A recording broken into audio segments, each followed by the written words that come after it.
বিধায়ক অখিল গগৈয়ে কথা দিয়া মতেই ৰাজীৱ শদিয়াৰ আদ্যশ্ৰাদ্ধৰ পূৰ্বে প্ৰায় সম্পূৰ্ণ হৈ উঠিছে এটা স্মৃতিস্তম্ভ। তাৰ পাছতেই বিধায়ক অখিল গগৈয়ে এটা ভিডিঅ' সংলগ্ন কৰি সামাজিক মাধ্যমত এক বিশেষ পোষ্ট শ্বেয়াৰ কৰিছে। তেওঁ বিশেষ পোষ্টত লিখিছে, মৃত্যুৱে কিছুমান মানুহক অধিক প্ৰাসংগিক কৰে, অধিক আপোন কৰে, কৰে অধিক জনপ্ৰিয়, কৰে অমৰ, কিন্তু কেনে মৃত্যুৱে।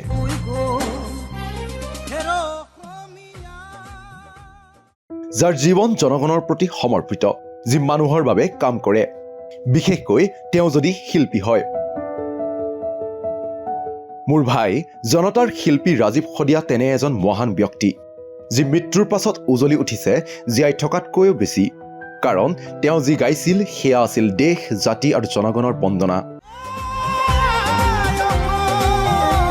গাইছিল আত্মোৎসৰ্গিতভাৱে, গাইছিল লাভ লোকচানৰ হিচাপ নকৰাকৈ, গাইছিল দেশৰ জনতাক জাতিৰ বিপদৰ সময়ত একেলগ কৰিবলৈ। তাৰ বাবে তেওঁ কষ্টকৰ জীৱনকো আদৰি লৈছিল।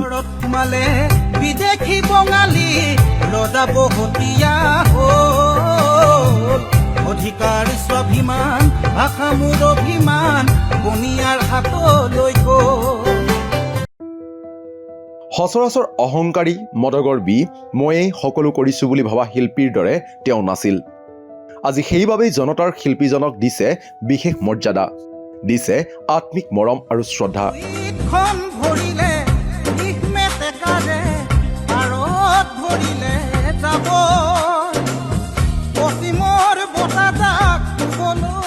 মানুহ উত্তেজিত আৰু উন্মুখ হৈ পৰিছে প্ৰিয় শিল্পীজনক শেষ বিদায় দিবলৈ।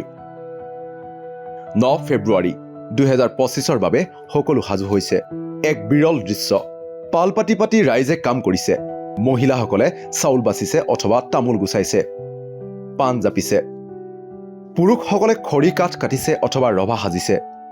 গোটেই শদিয়াখন উবুৰি খাই পৰিছে। সকলোৰে মৰমৰ, সকলোৰে আদৰৰ, সকলোৰে হৃদয়ৰ জনতাৰ শিল্পী ৰাজীৱ শদিয়াৰ ৰাজহুৱা আদ্যশ্ৰাদ্ধৰ বাবে মানুহ উবুৰি খাই পৰিছে।